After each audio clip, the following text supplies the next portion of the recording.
Hello everyone, Emil here, the day after my birthday. Yes, on the 4th of June I completed another lab on this giant floating space rock around a huge burning rock. Okay, enough of that. Welcome to episode 70 of DoubleDM. We have Homey and the Dude with us today to talk about creating unique and exciting content. We talk about finding your niche, creating content, the TTRPG community, working together, and a whole lot of interesting advice and insight for content creators new and old. You seriously don't want to miss what Tom and Bodhi have to say about literally everything in the process. Starting with ideas, creating these ideas, releasing these ideas, marketing them, connecting them, and everything else. I mean, these guys are literally heavyweight champions in quality content creation. You will notice, however, this episode doesn't have a recap. That is because, well, first, Nils was on vacation. Second, I moved places the day after this episode was recorded. Third, this episode was with 4 people and therefore went a little over time already, but it's definitely good. Trust me. We don't know if there will be an episode 71 next week, so please bear with us if that is the case. It will hopefully only be a week before we can get back to usual creations. But okay, now please enjoy this episode 70 of DoubleDM, how to create unique content.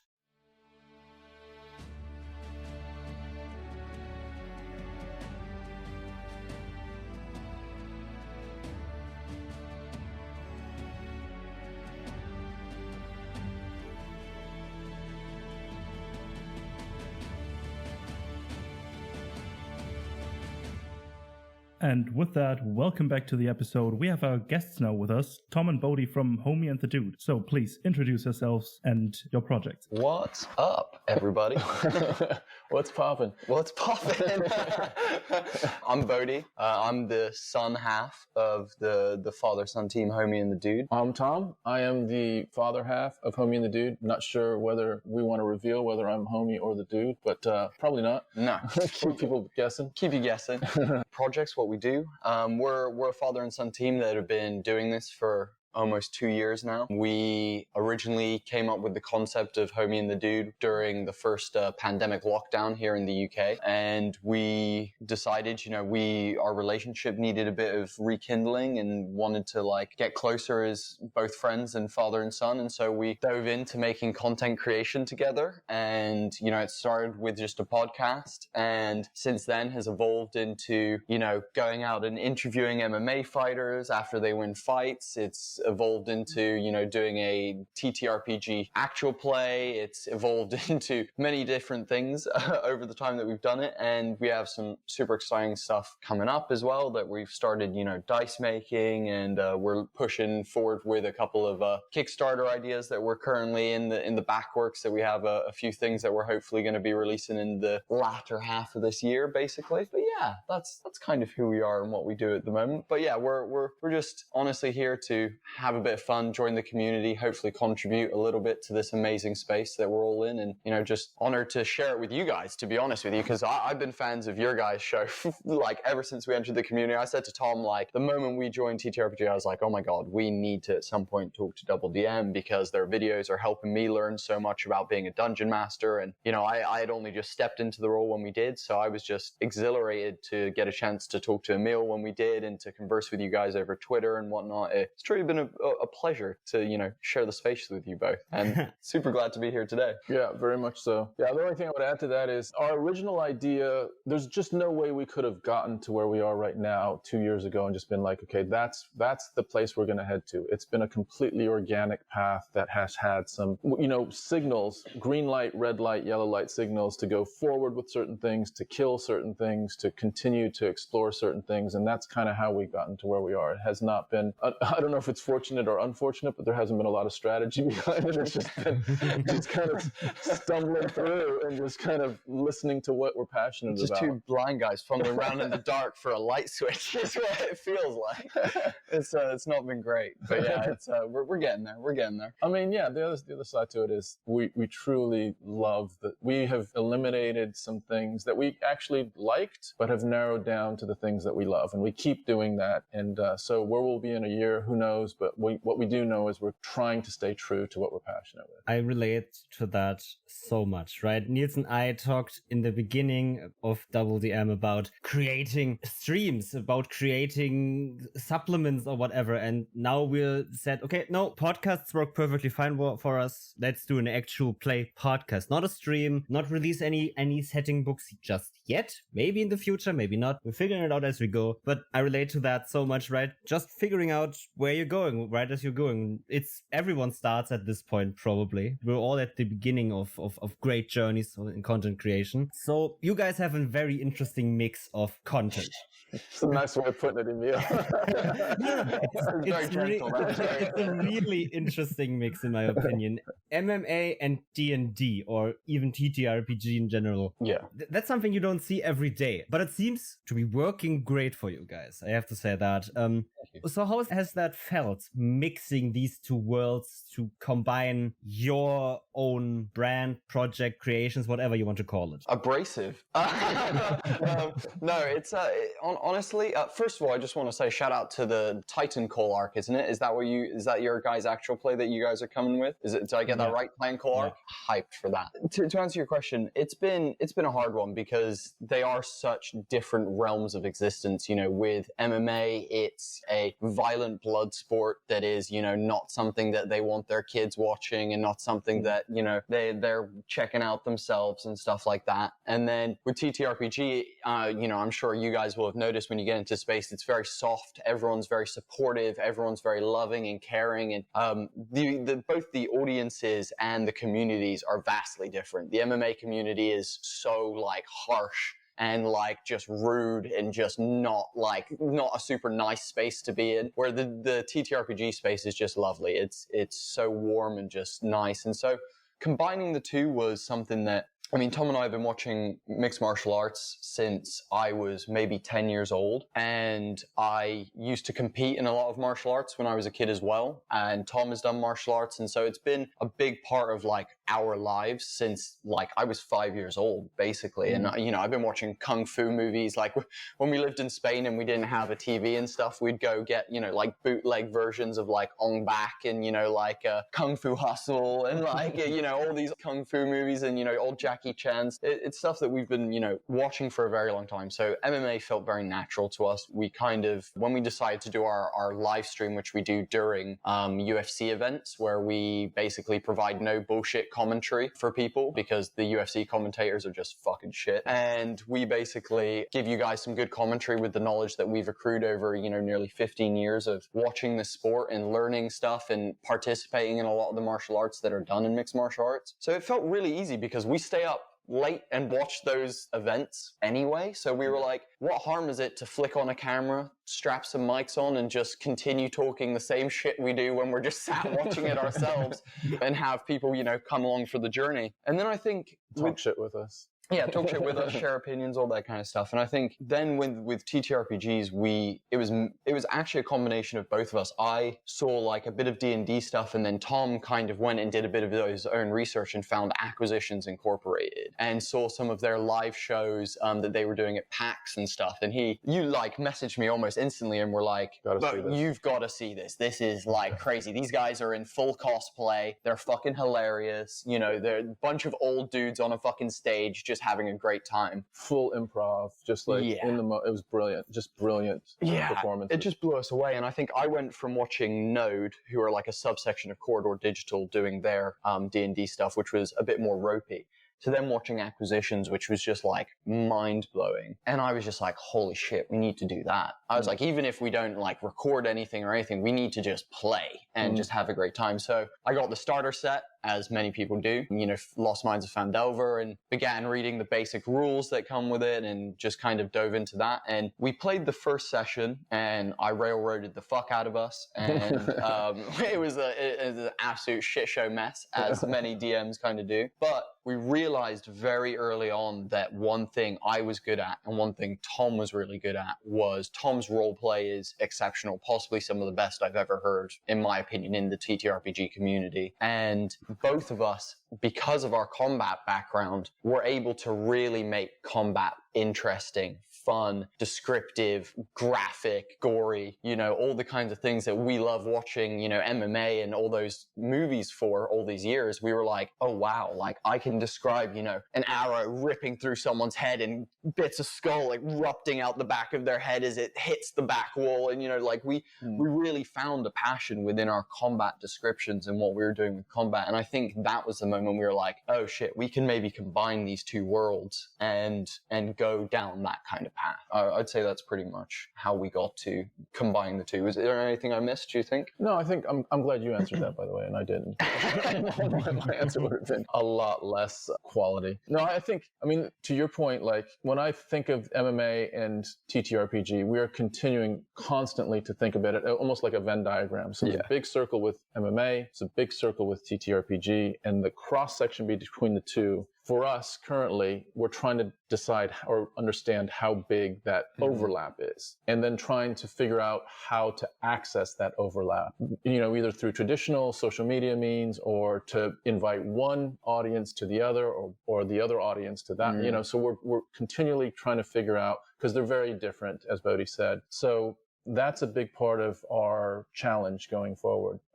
And I feel like we're understanding it a little bit more. That's why we released, our Unarmed Combat Evolved supplements for D&D so that people can, do like some basic stuff. We've released, version 1 and version 2 of that.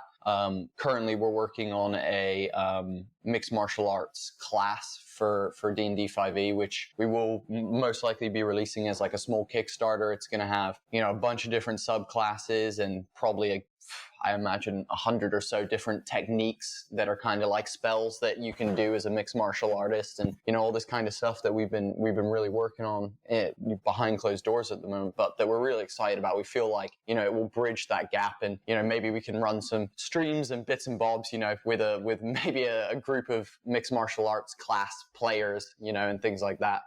So I don't know. Yeah, we're getting there though. Yeah. Nice. I definitely shortly want to go on your combat points you made, right? Yeah. Because often when you talk to people, right, I often see the take on Twitter, for example, combat can be is the most boring pillar of D&D. And I agree to the extent that it can be the most easiest boring. It's very easy to make combat boring if you not try. But I think when I was on your guys' show, we talked about that a bit, but I also want to just hear from you guys again. How do you make combat so interesting? You guys make it descriptive, but is there anything else to that formula for you as well? What makes combat so interesting? That's a fucking great question. Do you know, actually, it's one of the things that I have now implemented whenever I play, Emil, that you talked about on our podcast, which I think was just like absolute dynamite advice, was talking about every turn movement. Because, something that bothers me, and it was bothering me, is, you have like 3 or 4 players clustered around, let's say a dragon, because we're talking about Dungeons and Dragons. Let's say a big ass fucking dragon, and you have 4 players, flanking this dragon, and they all just kind of stand there like, hit, next turn, hit. And it's like, that's not realistic. You wouldn't be doing that. Things would be moving. People would be turning. And for me, like, even like without, moving out of threatening space and taking an attack of opportunity, just shifting around that threatening space each turn just adds a small amount of dynamicism to what you're doing, and can really, like, instead of like, being like, oh, I step back out and, you get an attack of opportunity, I'm actually just going to move around a square to your right, and now I'm coming at you from the side, that kind of thing. I think really, really evolved my, my movement and stuff in combat. But for me, I think thinking about realism is something that I often put in there, because, in D&D, it's so whimsical, and it's fireball exploding, and, and it's, shooting this and that, and it can be a bit whimsical. And so for me, I think grounding some of that in realism and being like, cool, if I swing my maul and like hit in an upward swing, how is that going to affect that creature? Is that going to, do this or that? And especially as a dungeon master, for me, like, we in episode 4 of our actual play, there's a really nice moment where Arnar, played by Sam Comerford, role-playing, amazing cast member, absolutely incredible, basically smashes his maul down on the hand of a deep gnome who sat at a table. And in my head, I'm like, we could just play the normal boring D&D. Oh, he takes damage damage. Okay, cool. But for me, I'm like, that's not how that works. His hand is now just rubble. He's got basically a glove filled with like crushed bones that is limp attached to his arm, basically. And so I'm like, you've completely disabled one of his arms, and it's now just completely fucked up, and it's almost like flat on the table because of what you've done. And that's kind of something that I really do. And I break the D&D rules massively by adding, damage effects. I'll have, if a lightning bolt shoots off and it hits a back wall, bits of rock will erupt from the wall and hit everyone in the room, and things like that. I try and really just, add that extra bit of gusto. But I think also, for you, something Tom is amazing at that I love when Tom does in combat is he is the greatest assist man in all of history. Like, there's never been anyone better that's like, yo, I'm going to set up my shield and like, come, jump off me, like that kind of thing. And I think, teamwork, building like almost, people combining spells is like a common one that people think about. But, adding, combinations of melee of like, cool, I'm going to hit him here and that's going to turn him towards you. Now your turn, you fucking hit him back towards me and we'll just like pass him back and forth, that kind of stuff. It's like Gimli asking to be put on the shoulders of... no, it's what he's asking to. Toss me, but don't tell the elf. Don't tell the elf. Yeah, exactly. Yeah. That's exactly what it is. You're always looking to, give someone else an amazing moment. And I think that has really elevated combat for new players, people that don't know what they're doing and things like that. I would also just add, I think roleplay can be really important during combat. And I try to roleplay every time it's my turn. So interacting... A line of dialogue or something. Definitely a line of dialogue, whether it's to the creature I'm up against or to someone else on the team. And the other thing that's important for me is I'm not always in the mindset where I want to win. I want to just kind of... I want to let my creativity do whatever it does. And sometimes it just does stupid shit, like it just does.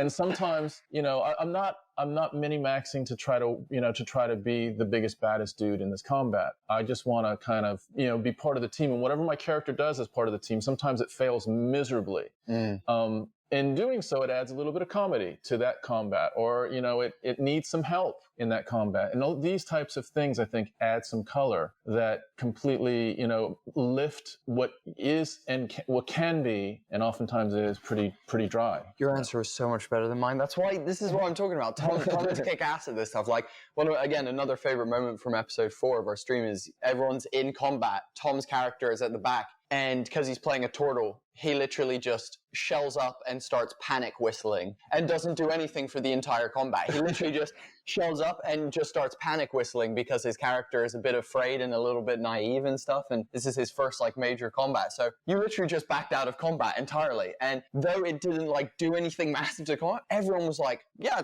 that checks out. Everyone was like, yeah, that makes total sense. And it added a moment where, one of the characters had to come back and kind of like try and inspire you to get involved and, added a bit of dynamics. So yeah, I fully agree with what you said. Yeah. We had one that, it was in the Lost Mines of Phandelver. Or no, it was in our homebrew, our first run of our homebrew, and we were down in the caves, and at that time there was giant rats down there. Do you remember? Yes. There was a giant rat that one of our fellow PCs was contending that was with. One of my favorites. I completely forgot about that. And I was playing a dwarf at the time, and I just said, pick me up and swing me like a baseball bat. And that's what he did. And there was a gap so we play up in the sky. So there's a gap in this underground part of the island that, if he did it just right, he would hit one of these giant rats into the gap. And it so happens he rolled perfectly. He rolled like a 19 or something. It was gorgeous. It was perfect. Knocked that rat straight down the crevasse. I think I took some damage as well. Yeah, you took a little bit of damage, but it was such a great moment. Yeah. So things like that. For sure. I love that. I really love that answer of including roleplay, team play, dynamics, as I said on your shows. But again, hammering that home, even if it's just one space, even you're not going out of range just for taking opportunities, just moving that one space. It doesn't matter if you just want to hit. You don't need your movement anywhere this round. Just use it to walk around the creature to enable that realism of walking. Yeah, and letting your creativity flow to create stupid stuff, but that might work, but might not work, can lead to such great, interesting interesting moments, because if it works, it's awesome and just straight out amazing. But if it doesn't work, it's just an amazingly fun experience because everything goes to shit after that. You're not wrong, dude. You're not wrong at all. We had one where I don't even remember the reason why, but we were down in a cave again, and my character chose to throw a rock. Oh, it was because it was dark, and you were playing a wizard in this part, and you used a light spell to turn the rock into a light source, and you tried to huck it down a hallway to give you guys some light. To give us some light to see where, if any, of the the baddies were, or whatever. And so it seemed like a pretty straightforward thing, but I threw the rock and I rolled a crit fail. The action was the rock hit against the cave and then came back and hit me in the head. Next time around, everyone's doing other things. I'm like, I'm going to do it again. And they're like, really? You're going to throw that rock again? And I was like, yep, I'm going to throw it again. Threw it again and threw I think I rolled like another crit. It was another one. Hit me again. And at some point, to your point, Nils, like it was something that we still talk about, like, because it was so stupid. And the team were just like, don't pick the rock up again. They're like, please don't pick the rock up again, Tom. I think I did it 3 or 4 times. It was great. But these are the types of things, to your point, Nils, like, of course, like, there's just traditional outcomes from combat. You're either going to kill or be killed or all that. But it's the stuff in the margins that is the memorable stuff that we're all looking for, that we're all hoping for. And if you cut that out completely by just, especially the DM, if the DM is just marching through, combat order and delivering very dry commentary on the results of it, then it does miss some of the, the more memorable stuff for sure. Yeah. And you know what, as much as I hate to be this guy, because you know what, like I see so much hate for Critical Role online, and I see so much, like negativity about Critical Role. And don't get me wrong, I am not the biggest Critical Role fan. I can, for their new season, I got through like 4 episodes and then was like, I can't keep up with this shit. I'm tapping out. But, for me, something that I love that Matt Mercer does is, how'd you want to do this, and offering it to the players instead of, forcing his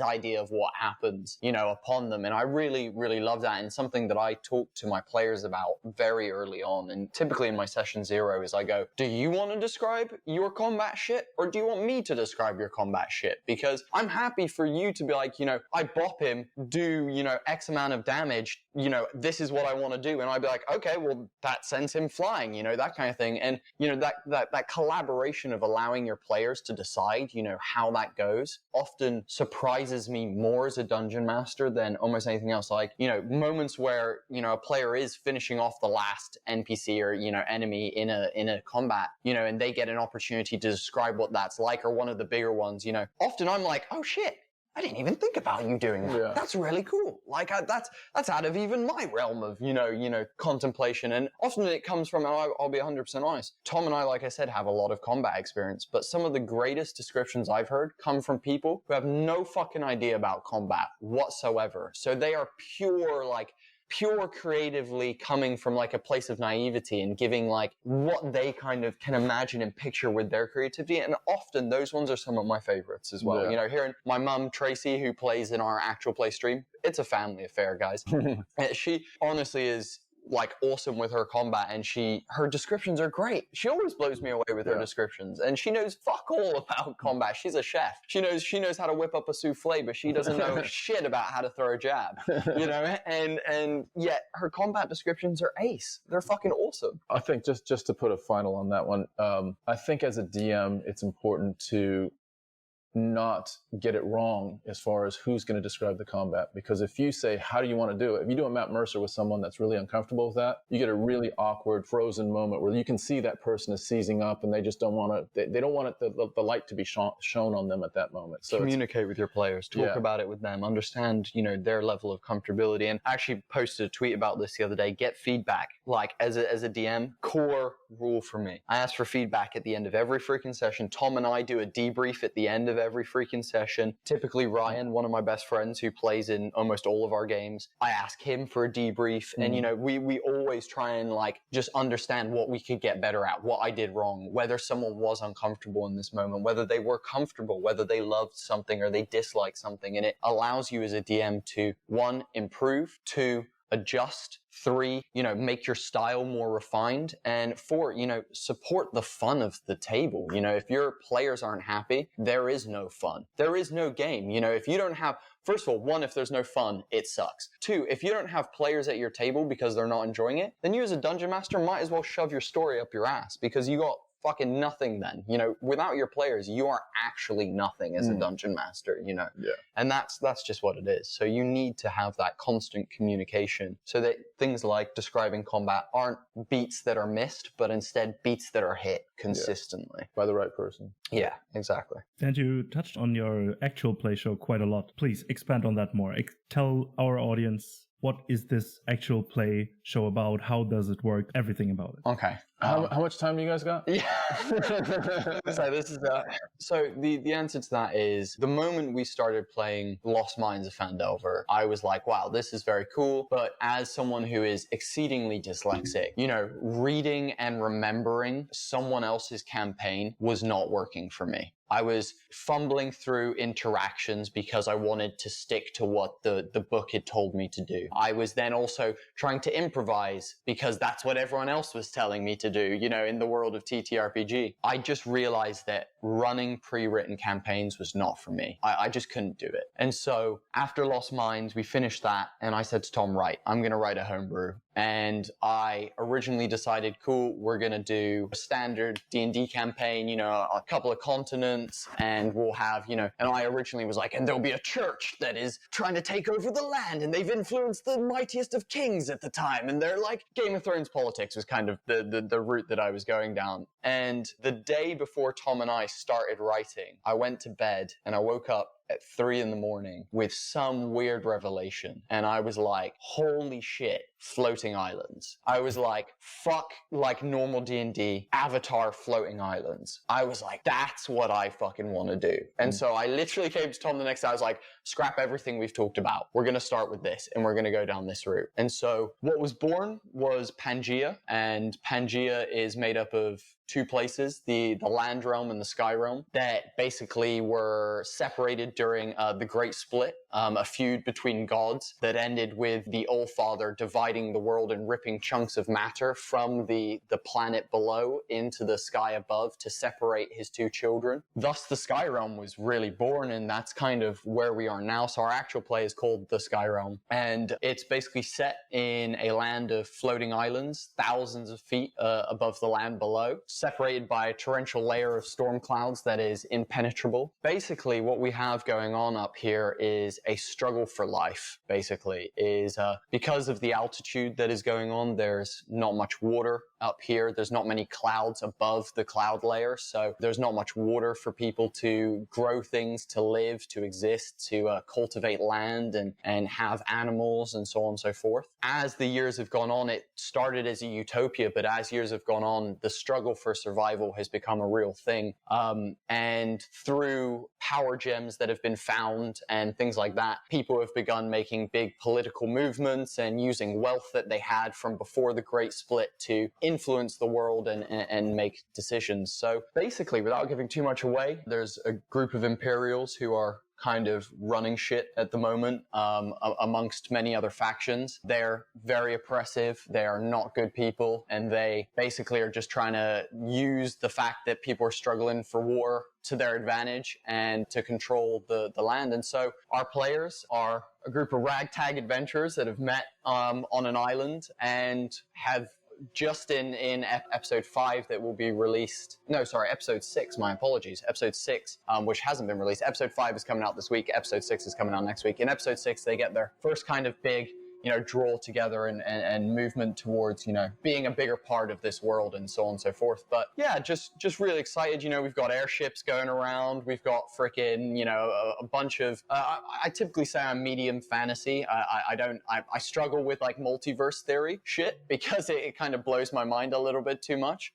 So I try and keep it medium fantasy. A lot of stuff is grounded within the world that I've created and whatnot. Gods are not super present, though, they are available to players if need be and things like that. But yeah, it's something that, I've been working on for a very long time and very proud of. The space is very fun. We found that through traveling between islands and discovering what's on different islands and finding out, who's controlling what, and, having, the Zodiac freebooter pirates, coming in and causing chaos at all times, and, all that kind of shit constantly has been a real fun thing. And we're now in like version 3, I guess, of the world. We've done a couple of homebrews and sessions and campaigns for like a family and things like that outside of the actual play, and now the actual play is the most refined version of the world that I have, basically, and is now and to be honest with you, I'll be 100% honest with you, it is, though I say it's refined, I'm still fucking creating shit as we go, because for me as a dungeon master, something that really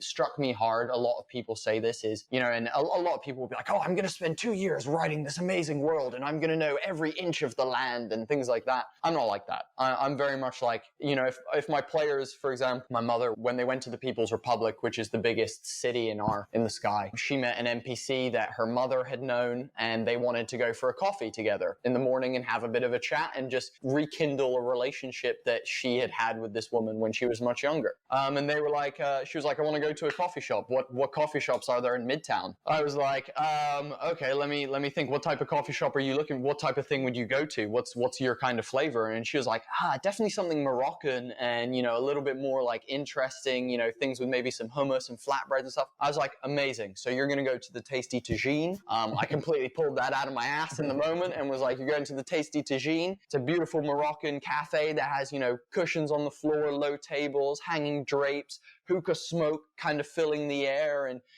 beautiful scents all around you, spices everywhere. And for me, that's the beauty of being a dungeon master, is letting my players be like, I want to go to the library, and me being like, cool, there's an Imperial library now because you've chosen to go to the library, and that's how we're going to go about this. And I'll build it as we go in a lot of cases. Don't get me wrong, I have a large proportion of the world built at this time, but anything that they want to add in, for example, if they want to add in a drink, for example, that I didn't know existed in the world, like cranberry juice. I never expected anyone in my world to order a cranberry juice. And so now we have Ocean Rayward cranberry juice in our world, which was a Sam Comerford joke that is now canon, I guess, as you can call it, and things like that. So yeah, very much important that I feel like the world grows with my players, and I try and very much implement that every time I run the campaign. I think the only other thing I would add is everything that you have seen us post, anything that you've seen us post, every character, every unarmed combat thing, anything we've posted exists in the world. Exists in that world. So all of our NPCs, all of the the different bits and pieces of content that we have, we've got maps, airships, all of that is going to be sort of trailing the NPCs, but we've got 40 NPCs that have been posted, and those exist in different parts of the world as well. So yeah, it's pretty cool. It's all coming together, and the content, I didn't think through it that way, but we had a conversation yesterday, and just the volume of content that we have right now is pretty exciting. Yeah, it's unbelievable. It's pretty gnarly in terms of what we've grown to at this point. And I think something else that's super important to mention is though it's an actual play stream, it is super explicit. We do cuss a lot, and there's a lot of gore and things like that. But also, it's a family affair. My father plays, my fucking mother plays, my best friend who literally lived with our family, we basically like adopted him, he plays with us as well. So it is very much a family affair. If people want to see what a family are like playing D&D, that is exactly what this is. We bring that love and relationship that we all have together to the table, and it's awesome. And don't get me wrong, we have amazing cast members as well, like Amber the Space Jammer, Sam Comerford, Blake Francis, these amazing role players that have come to join us on this journey as well, who are just incredible friends, as well as also amazing creators and cast members. But like a big part of it is that this is a family thing. We don't know many other streams out there that are bringing in their fucking mum to come and play D&D with them and shit. And I'll be honest with you, fucking Tracy raises the bar. She raises the bar. Like I was blown away with T stepping into stealth bomber indeed. she raised the bar hard style. Some of her moments, like alone as her character describing what's going on in the head of her character. Like there was one in episode I think 7. Literally all of us. She described like this moment where a character's like sat on the bed and is like thinking about her past, their past and stuff, and is like in this introspective moment. Stopped describing it, and all of us were like, "What the fuck?" We were all like, "Jesus Christ, Tracy!" Everyone was like, "Damn!" Everyone took a second and like out of character was like, "Damn, T!" Like what the fuck, you know? And that's just something we're super proud of. And as a son, to see my parents like fucking step up to the plate is unbelievable. It's so inspiring. It like blows me away. Like I want to make this amazing for both them to experience and because they're, you know, giving me so much on their end as well. Hot take here, right? I believe that every actual play that is great and not just good has something completely special about them. Something that not many or none other do. Some examples include, for example, Roll for Romance, because their show is all about romance. Their show is all about 5 friends thirsty for D20, and that's something you don't get everywhere. Yeah. That's very unique to them, and that's why I love their show. And the same thing goes for your guys' show. First of all, the world is something you don't see every day. Sky realms, sky ships, and floating islands. I don't think I've ever seen an actual play that does that before you guys. So that already is something that is perfect. And again, the family thing. The table synergy for you guys is incredible. It's off the charts, really. There are a few actual play podcasts, in my opinion, that I've listened to that have such a good table chemistry as you guys have. Even with the cast members that are overseas for you guys. There's a table chemistry that's incredible. I appreciate that. Table chemistry comes from comfort and fun together, right? And that's what you guys said before, right? You need to make your players comfortable. They need to have fun. You need to communicate. And if you don't do that, you won't have a table for long. Yeah. And you guys do that because it's very clear to see that you guys do that. Because in how these players that are overseas for you or your family at home in the room with you, because you play so well together. And that's something you don't see every day. I see a lot of tables where there's some awkward silence. There's some where it feels awkward to talk, where the characters talk to each other. That doesn't happen with you guys, except when it's intended in roleplay, but not as players at the table. Yeah. And that's very important because that's what D&D is all about, right? It's about playing a game of fun together, of make-believe together. If you're not having fun together, if you're not all comfortable with each other, the game doesn't exist for you anymore. And that should also be the same thing for actual plays, which it is in your case. But okay, I have a question about generally just producing this show, because as Nils and I have also been starting to produce an actual play and have been playing and making trailers, artwork, and all of that stuff, producing such a show is not easy. It's not an easy task, but you guys seem to do a great job of it, at least from what I can see. But especially I want to ask, what was the most helpful thing you learned in the process of producing the show that you might want to give back to other people that are also looking to create such a show? What is one big piece of advice you learned? Wow, that's a really good question. Wow, these are great questions. Holy shit. So, first of all, I want to address just quickly, you talking about synergy. You know, Tom and I have played before with Blake, and we knew from the moment we started playing with Blake we played in Underground Oracle, a playtest game that they did with Blake, and he was exceptional. We got along with Blake like a house on fire. Sam Comerford and Amber, we both had on our podcast, and with Amber, we ended the show in tears. All of us were crying at the end of the show, just like completely emotional, just connected in a way that we weren't expecting.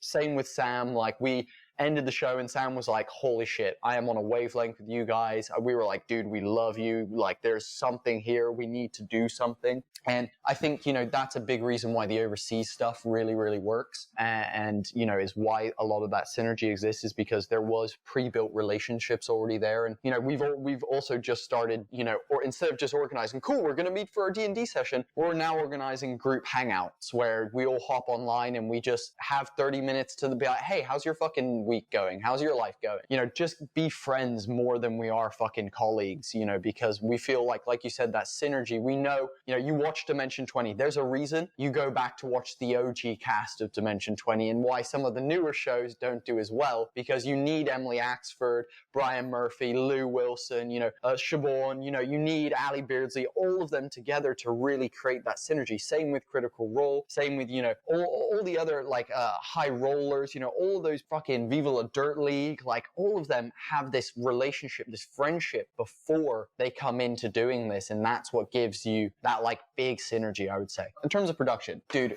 talking about production, we started this whole thing with desk lamps. Like, to understand, like, where we came from, like, we started with a webcam attached to a tripod that is fucking broken. With desk lamps set up on, like, various things that we could prop them up on, and, like, it was a shit show, you know, when we first started this whole thing. And I think the biggest thing that for the actual play, I would say the biggest thing that we learned, the biggest advice I would give would be backups upon backups would be my advice. Like, it's not something that we were told, it's something that we've learned hard style from audio cutting out and we don't know why, and chunks of audio disappearing, and just technology failing us. You know, Tom's computer crashing halfway through a session. You know, Sam Comerford's internet dropping out, you know, here or there. Fucking backups upon backups. When you are recording, we record on Discord and we use the Craig bot. We then also use the backup Craig bot, which is Craig backwards, Garrick, or whatever however the fuck you pronounce it. I then also record locally on my computer. We then also have our actual, like, lav microphones that we have external recording as well. So we record all of that. We also get all of our players that are abroad to record it on Audacity individually as well. So 100%, even if we lose the video, and we only record one video, this is super important to remember as well. I only record one video through Streamlabs OBS. If we lose the video, we have 30 different backups, you know, for audio. If we don't lose a video and we lose someone's audio, or someone cuts out and we lose a chunk of audio, we have backups that we can slot in and replace and do that. And I would say, for me, that's been the biggest, like, help, is make sure you have backups, because there is nothing fucking worse than getting to the editing studio, knowing that you had a great fucking session, knowing that it was amazing, and you're listening through, you're doing, you know, your first pass of listening through, making all your notes ready for when you're going to cut shit out, add music in, add picture-in-picture, change formats, whatever the fuck you guys are doing on your end.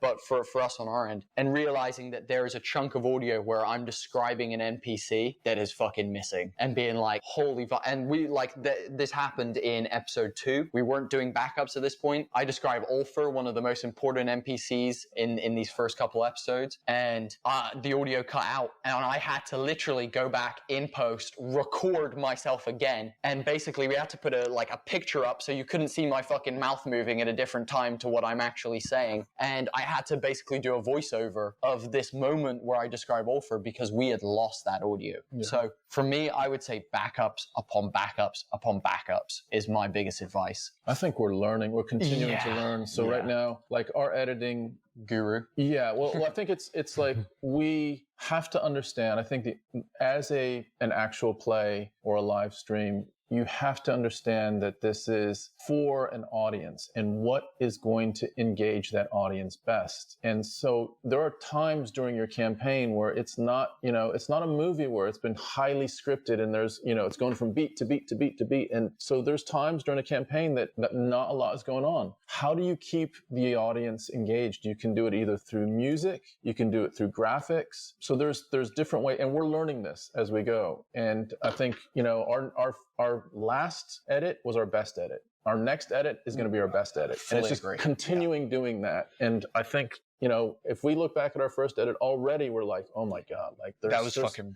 A lot of stuff that we can make better. And that's the process. Yeah, you're just like, episode 1 is a mess. And furthermore as well, like, we've changed our set, like, you know, almost every time we do a new session. Like, we started with me with a green screen behind me, and these guys, you know, on the shark wall in the flat. And we were like, oh, that looks like fucking crap. We need to change that. So we put the green screen behind them and put me with this back background. And, we've altered the lighting setup and the microphone setup. And we've altered, now these guys can see me on a TV screen and they can see everyone else on a TV screen. But that TV screen is lowered so that I can actually look over the TV screen and look at them and at the camera so that I'm not looking down at my fucking computer the whole time where I had everyone before. And it's making my micro adjustments. It's going, it's, I guess, not settling as well is something that Tom and I think, and our fucking team hate us for this. Like, I know if Becky ever listens to this episode, she will 100% know that I'm talking about her. She hates the fact that Tom and I are perfectionists. She hates the fact that we strive for better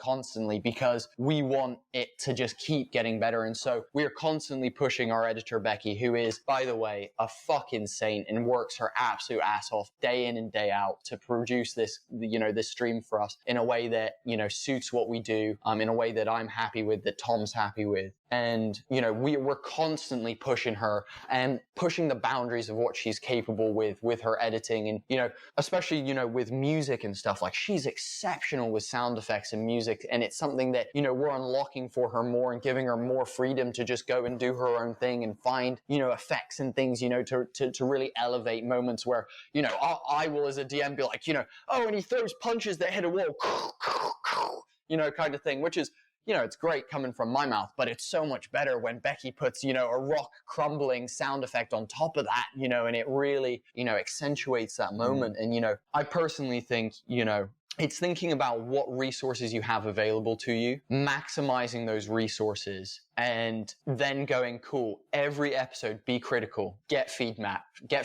again, get feedback and think about what you can improve, think about what you can alter, think about what you can do better. And that's kind of my main advice. But backups, backups, always backups, constantly backups is my main one. No, but I agree so much, right? We're recording with Zencaster here, but I have two different backups working right now that are recording my screen and the audio, and then recording the audio again that I'm hearing and making myself. So if all three of those fail, then okay, I admit defeat. Yeah, exactly.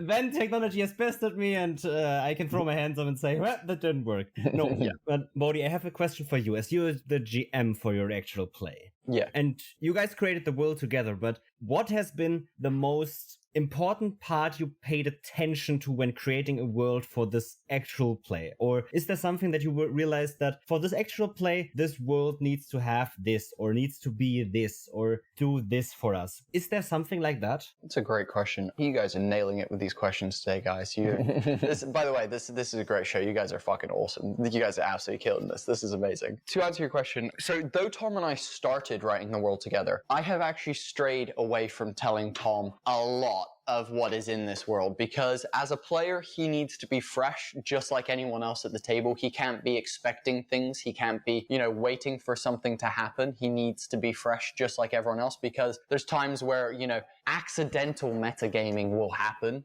Even if you don't want it to, it will just happen based on, the fact that we're humans and we subconsciously do things without thinking about it. And so the answer is, I've actually been writing the world now with someone called Tony. Tony is, I'm not sure if you guys know him, is NPC Encyclopedia on Twitter. He is pretty much my full-time writing partner at this point. Me and him at least once a week to write. And I'll tease a little something. While I'm doing the Sky Realm, Tony is currently creating the Land Realm, and he will be running the Land Realm actual play stream within the next year. Tony will be running that actual play stream as well on Homey and the Dude, and I will be a player. I won't be a GM. I'll be a player for that. I know a little bit about that world, but again, he keeps, portions of it quiet so that I, again, fresh. Things that this world needed for the actual play, stuff that I was like in needs for the actual play. Dude, it's such a hard question. It's such a difficult one that I've asked myself, and I constantly ask myself. Like, I think the answer is no. I didn't prep anything specifically for the live stream. I wasn't like, this needs to be in here for an actual play. What I'm realizing though, more as we go along, is movement. Keeping the ball moving is almost my job as well as the players, and thus, providing interesting moments and, for example, in episode 5, there's a episode 5 is basically a tavern scene where our players, no, episode 5. God damn it, episode 7. God, I'm getting my numbers mixed up. Sorry. Episode 7 is a tavern bit where our players are celebrating an accomplishment that they've had. And, it could have just been a bit of role play where, they get drunk and, a bit of role play like that. And, we end the night and they wake up the next day. Instead, I was like, cool, how can I make a celebration fun? Oh, we'll add in some bar games. We'll add in some drinking games. We'll add in, a bit of this. We'll add in a bit of that. And I tried to make it as well so that it wasn't like, cool, we're just gonna move, like, let you guys role play all the way through. I made it a bit of a montage. So we cut from one game where they're, doing like my version of poker, Fool's Paradise. And then we cut to them doing a drinking game a couple hours later, and they're all a little bit more tipsy and a little bit more drunken. So as a DM, I think the thing that I have tried to now do is movement, is understanding, that the ball needs to keep rolling to maintain entertainment. Like Tom said, there's moments where it lulls and moments where it peaks. And I think in the moments where it lulls, it's my job as a DM to maintain a decorum of entertaining plot in those moments, as well as also obviously the players, do an amazing job of just turning any quiet moment into fun, So I think the other thing that is really important in this particular campaign is the backstories that have been developed are really, I think, fundamental, because everyone has their own need to proceed in a certain direction, and how that unfolds we don't know. But if you have deep and rich backstories, then that adds a realism that isn't, just surface level. Okay, what's the next mission, so to speak? Because those missions can be complicated by interactions with NPCs that have particular relationships or certain discoveries or these types of things. That, I'm just kind of thinking about this in terms of... I also lied. I did think of something that I did write in specifically for the actual play that is part of it. I'll come back to that. Finish your point. Yeah, like it's almost like watching a movie, right? It's why are certain movies so much more memorable? For me personally, there is something about the depth of character that is so believable that it's memorable, right? It's somehow it resonates with you deeply, or it's a story or that type of thing. That's my personal joy in watching movies. And so I think you have a lot of that in there, and that our backstories. And I've interwoven your guys' backstories massively. Like, everyone wrote backstories and was like, this is kind of what I want to do. And I gave them a bunch of lore and things. And, I've tried really hard to make sure that I'm going to include at least 80 to 70% of the NPCs that everyone has written about in their backstory. I'm going to, throw, curveballs out there. What's going on with Tom's Uncle Ace? What happened to Isampabe, Amber's, partners, and this guy's, and I'm hoping, that those stories will unfold, and that not only will we have my fucking story that exists, but also everyone individual stories that's existing. To answer your actual question, I lied earlier. I totally did write something for the actual play that I have now very much included. So basically, the core plot that I had written for this homebrew originally involved, well, I can't say too much, involved the players receiving an item that then was like a very big part of them, like dealing with this almost like ring of power kind of item, and like, how do we deal with this? And what I've done instead for the actual play is I've not given it to the players, and I've put it into the world, and it's more something that will be discovered as they kind of go. And I'm seeding a lot of my plot through dream sequences at the moment. Our first episode actually starts with a dream sequence where I monologue about the players having a dream sequence, and then they all awake as they travel towards this kind of starting island where they all meet each other. And since then, they have had another dream sequence that has come up, and I've got a backlog of dream sequences written out, basically, that just tease little bits of plot for them. And, and if my players are listening, if they're making notes, if they're actually concentrating when I do these dream sequences, they can start inferring a lot about how they need to deal with shit and how they need to approach some of the bigger issues in this world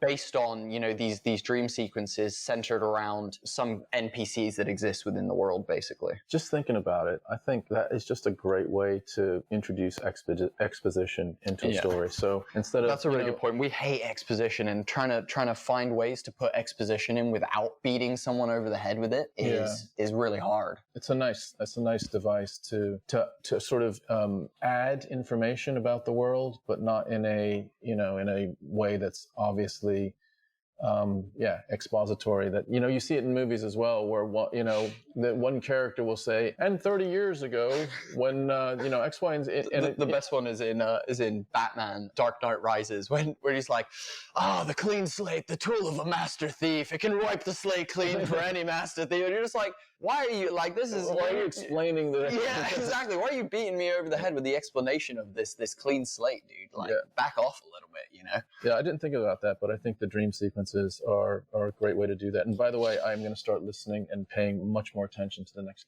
dream sequence, because it sounds like there's some important information in there that I've been completely ignoring. As I said, some people are note takers and some people aren't. I know, for example, my mum writes like religious notes. I actually typically, if I forget shit during a session, will be like, T, do you remember what happened like in that last session? Can you remind me? Like, because I know you have the notes for it. Can I like, I know Amber is a note taker as well. I know Sam takes a lot of notes as well. So I also know you, Blake, and Ryan don't take any notes really. So, you know, it's one of those ones where certain players will start piecing things together, and, you know, they will then share it with the group, and then you all will be like, oh, fuck, you know, like, now I get it, you know, kind of thing. And I think, weirdly, I never expected to write dream sequences until Tony and I realized that my plot actually has 2 arcs. And that's when I started plotting these dream sequences in for our players, basically. And that's where it kind of came to, basically. Nice. I love that. I sense that someone shares my love for foreshadowing with dreams. Because it's so amazing if you're dropping such a piece of information so early on, and then 5-6 sessions, episodes later, you drop the next coin and everyone's like, okay, I don't understand that. Then you drop the next coin and they're like, holy shit. Oh. No, I love the dream sequence you did in episode 1, the monologue. It's opened up some mystery as well, right? Dreams are always about this mystery, and when you use it in D&D or TTRPG, it's always like this little bit of mystery, a little bit of, okay, what is happening? It's this question that drives you forward, which is very important for a character, in my opinion, to have that question. Why am I going forward? Why am I not just staying behind? Why do I have to leave my home and go on an adventure or whatever happens, right? And with that dream sequence, there's something there. That is that driving question already. I actually started my last campaign that I started as well with a dream sequence, because this is just such a great tool to get to or force, in quotation marks, the characters to work together even though they are not knowing each other. Yeah. They slept in some kind of inn in the middle of nowhere, basically, and all had the same dream of the returning of the ancient dragon god race, whatever, and then the world being destroyed by them, or by the returning of them. And then they all wake up, go to the next breakfast, and see the people that they saw in their dream, but knowing not who they are or having never seen them in real life before. And this just gives some sort of mystery or some sort of foreshadowing vibes that isn't necessarily confirmed that this is going to happen, but it could be happening. And this might force them or entice them to work together in some way, shape, or form, in any capacity whatsoever. And I really like these tools. Yeah, dude. I also love how you had, you know, the players see one another but not know each other. It gives that first moment, like that first bit of dialogue, and do you know what? I'll throw this out there. I would say the hardest fucking bit of every actual play is that first moment where you have a group of people who know fucking nothing about each other and giving them a reason to fucking chat. You know, giving them a reason to interact. And you know what? I'll hold my hand up. I'm not sure I did a great job. I'm not sure I did the best job with this actual play. I would say I could have done better is actually where I kind of feel I'm at this point in time. But, you know, as the story progresses, I know that our plot gets amazing. I know that what our players deal with in this world is awesome. I know who they interact with, and I know, you know, what kind of shit is coming. And also all the shit that I don't know that's going to happen excites me as well.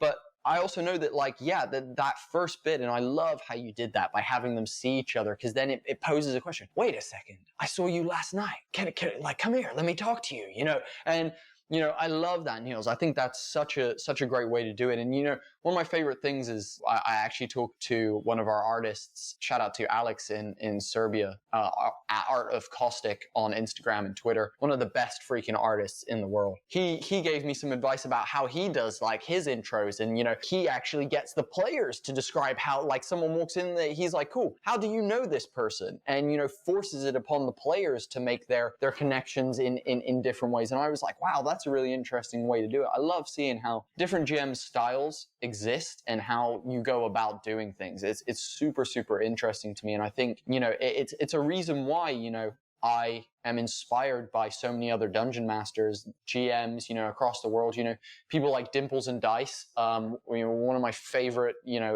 streamers out there. Amazing content, awesome game master when he runs stuff.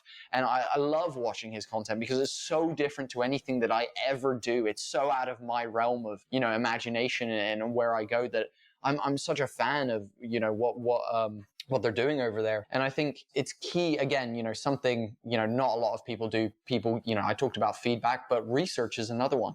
Go listen to other GMs, go see, other styles. And furthermore, there's nothing wrong with taking pieces of each dungeon master that you watch and formulating your style from those pieces. Going, I love, that Matt Mercer does the, how do you want to do this? I love that, Brennan Lee Mulligan hits emotional highs and emotional comedies, in like the space of 30 seconds. I love that Abria Iyengar gives space. Like anytime there's an emotional moment, she adds pauses that have you just like lingering on the edge of your seat, just like, oh my God, what's next? What's next, Abria? Go on, tell me, and I think it's about culminating all those bits you like into formulating your style and working out, what you're good at and what you can do, bits that you can use. Fucking, I love that, Nils. I'm stealing that for next time I run some shit. I love it very, very much. I think that's super sick. By the way, talking about next time, we talked about what where the show or this project started and where it is now. Where do you see it in a couple of years or in the future? What are your future plans? That's a great question.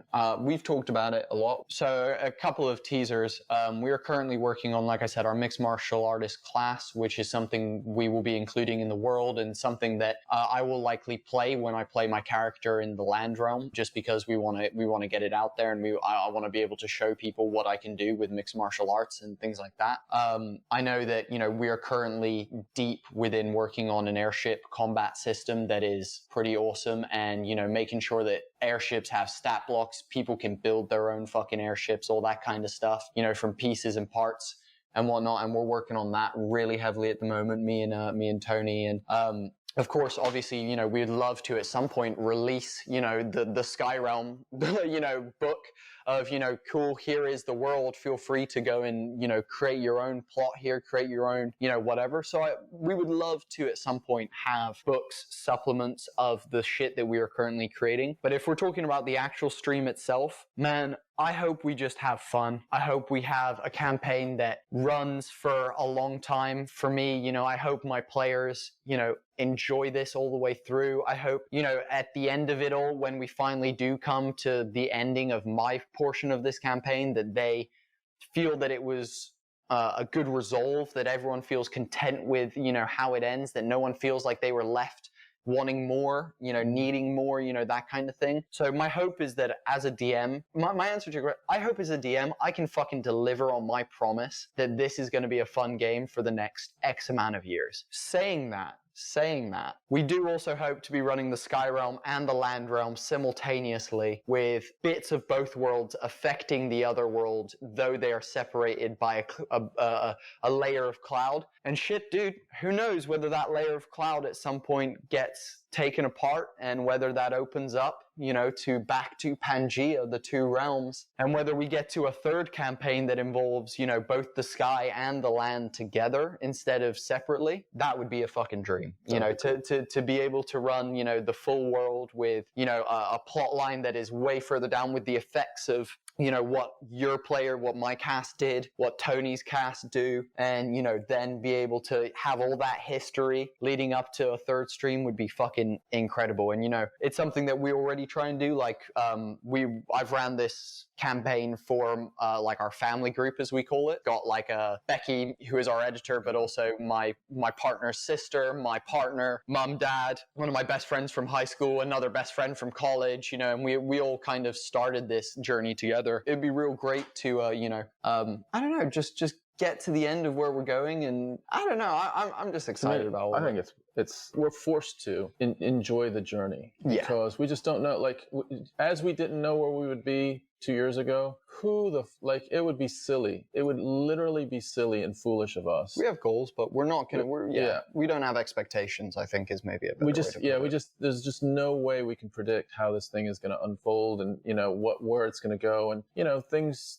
happen in life, and things happen in creative processes as well. As long as we can just always follow our passion. We talked about this earlier. If we can just follow our passion and have fun, mission accomplished. I agree with that. Because as long as it lasts, mission accomplished. Yeah, I fully agree with that. You know, Tom's totally right. We started this as a passion project, like I said at the beginning, to, you know, and people often assume, wow, you're father and son, you guys must fucking love each other. Like, if you rewind the clock to 6 years ago, Tom and I did not like each other. We did not get along at all. We had very differing opinions about life, about each other, about how we act, how we interact, who we are as people. We did not get along. And, you know, for us, this has been a saving grace. This has saved our relationship. You know, we have come out the other end of this because of the time that we've put into it, you know. And so for me, it's, you know, continuing to have, you know, how many kids get to fucking spend every day working with their fucking dad? And, you know, Tracy, though she, you know, is part of our D&D stream, she also is helping me make dice at the moment. So when Homey and the Dude dice come out, know that my mum is making that with me. So how often does anyone, you know, unless you're working in a bakery, you know, with your fucking parents that your parents own or whatever, you know, how often do you get to do that with your folks? And, you know, for the latter years of their lives and the young years of your life, do people get to do that? And I feel blessed that, you know, Tom and T are willing to go on this journey with me, but also, you know, wanting to embark on this journey with me and dive down this rabbit hole. I think, you know, if in 3 years time we could be, you know, making a little bit of fucking money, because, you know, this shit costs time and money, you know, it'd be nice to be making some money in some places. But other than that, just keep being together day in and day out, and keep smiling, keep being happy, and, you know, supporting each other throughout this process. I think for me that's enough. Do you know what I mean? It's kind of cool. It's kind of cool. And we feel pretty grateful to have this time, you know? Yeah. 100%. And whether we burn and crash, you know, whether this crashes and burns, it will be a section of our lives that we can always be so fond about, you know. And don't get me wrong, there's days where, you know, we travel to go do post-fight interviews for Cage Warriors, and it's, you know, a 4-hour drive there, 8 hours of interviews nonstop, and then a fucking 4-hour drive home, and the next day we have a D&D session, and then the next day we have a podcast, and, you know, we're gassing out, and we you know, we're burning ourselves out constantly and whatnot, but it's all fucking worth it. We always come back to, like, Tom and I are always like, what can we get rid of? And we're like, nothing. We love it all. We're like, we love everything we do. We can't get rid of everything, you know? So yeah, it's just passion, man. It's just love. It's just, rather than, I use this term all the time, and some people definitely don't find it appropriate, and some people definitely don't like it. But, you know, I use the term of, you know, sucking life's dick, where you're, you know, beating that 40-hour a week, you know, drum, you know, working in a retail store, or, you know, being a bartender, or working in a corporate company, or whatever the fuck you do. You know, I hate that shit. I've done that. I've been managers. I've been the grunt. I've been the manager. I've done all the spectrum of jobs throughout that. And I hate every fucking position. They suck. They're boring. You don't enjoy life. You become depressed and you fucking hate it. And unless that's your fucking thing. And it's not my fucking thing. This is our thing. And we know that. And that's why we drive so hard with this. And that's why we put, you know, that's why, you know, fucking, I'm taking no fucking money, you know, on a monthly basis. It's why we're paying people out of savings that we, you know, that is intended for me, you know, savings that I've made that were intended for me to get a fucking house with my partner, you know, and instead I'm fucking paying her younger sister to edit for me. You know, we're making sacrifices constantly for the drive and the passion, you know, and that is what it is. We are doing it because we fucking love it, you know. That'd be what it be. It's inspiring, really, seeing you guys talk about your passion that way, that this is your passion, that this is what you want to do. It's, yeah, nothing short of inspiring and great great to see, really. It's incredible seeing how you guys work together. It's this relationship between you two that you two talked about. It really shows. It shows that you guys enjoy each other's presence, that you enjoy doing this together. And I think I need to call my father.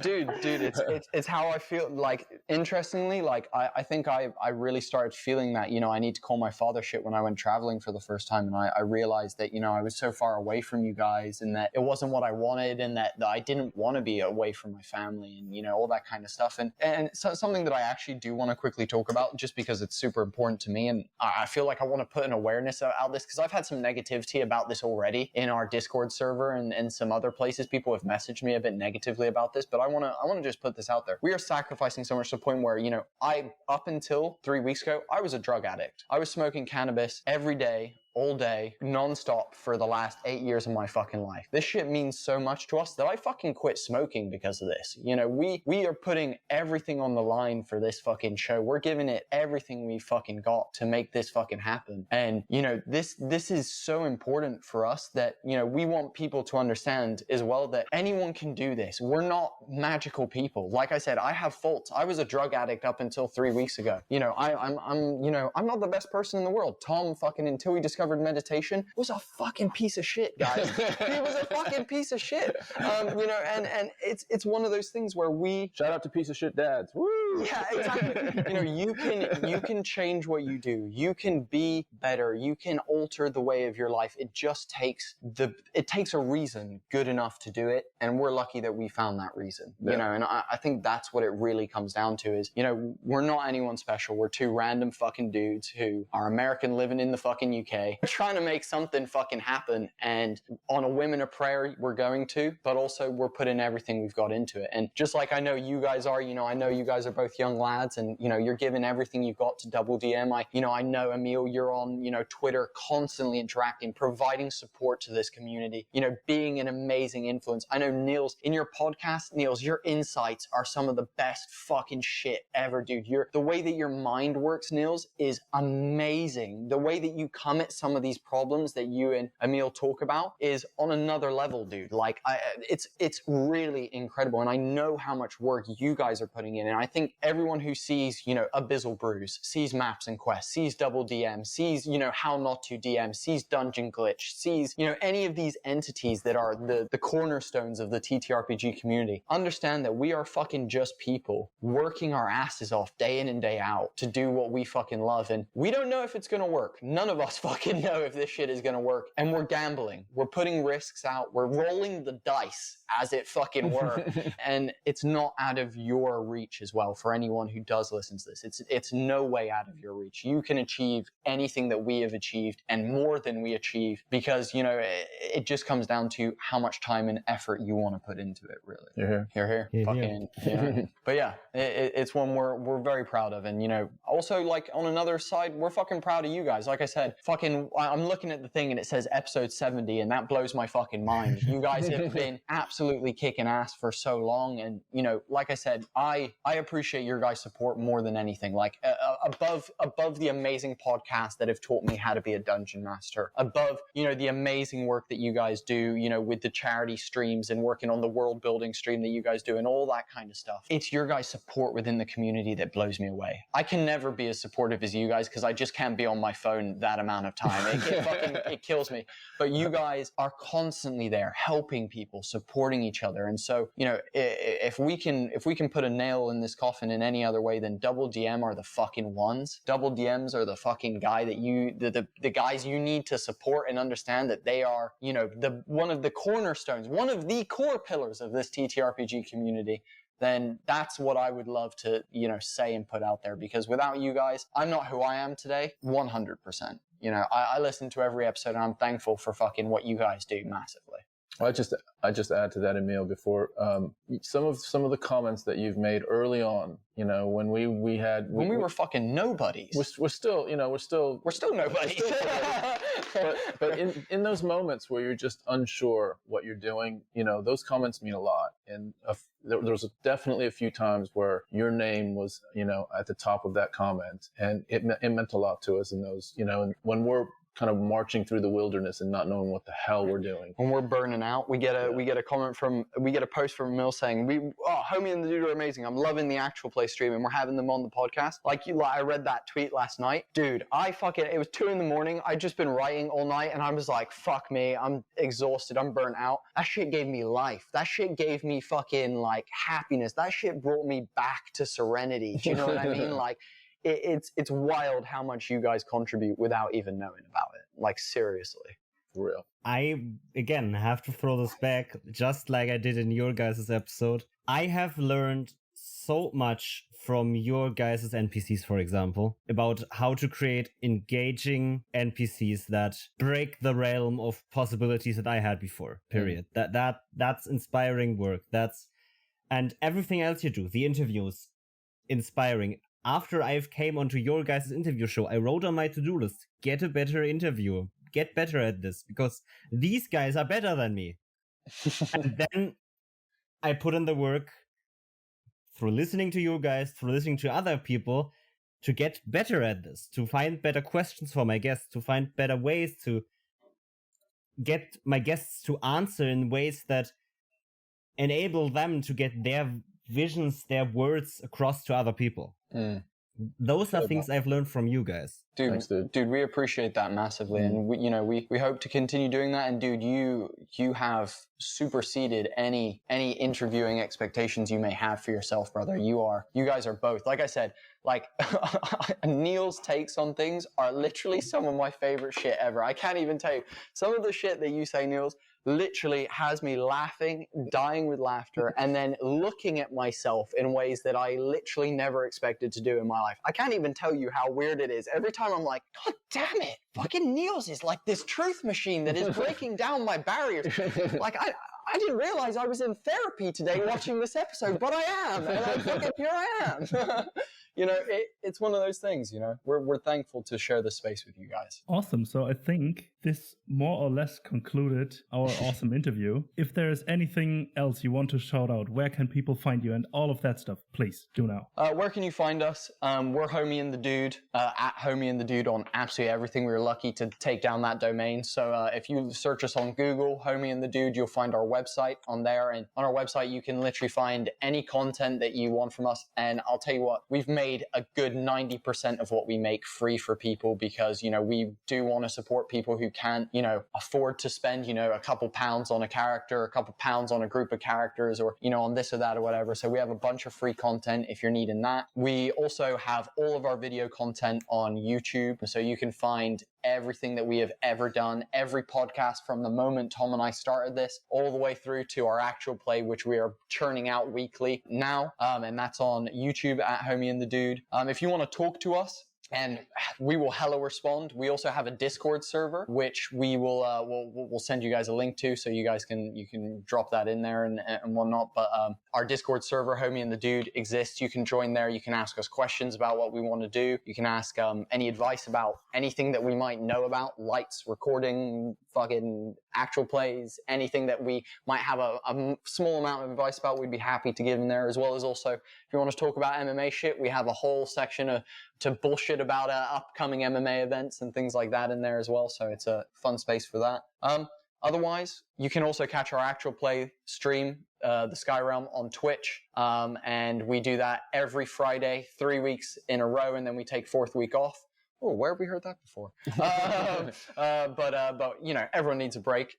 So yeah, every 3 weeks we upload episodes, and then we take our 4th week off. The episode 5 will be live today at 11. Well, this might be dated. Episode 5 should be live when this goes live. I'm not sure when this is coming out. Episode 5 should be up, as will episode 6 be coming, and so on and so forth. And we hope you guys enjoy the stream, enjoy what we do. We're father and son. We fucking love you guys. We love you too. And yeah, thanks for taking the time to talk to us, guys. We've been happy to share what we got with you. Thanks for having us on. Thanks for being here. Thanks for being here. Thanks a lot. And just as a quick thing at the end, you can find us. You can find us at DoubleDM Pod on Twitter and Instagram, and you can visit our website at www.doubledm.com. And please, if you like this show, give us a review on any podcasting platform of your choice. Do it. Do it! Support them! They're amazing! Get on it now! And with that, thanks for listening. Thanks for you guys being on the show. Hear you on the next one, and bye-bye. Bye-bye. Bye. Thanks, guys.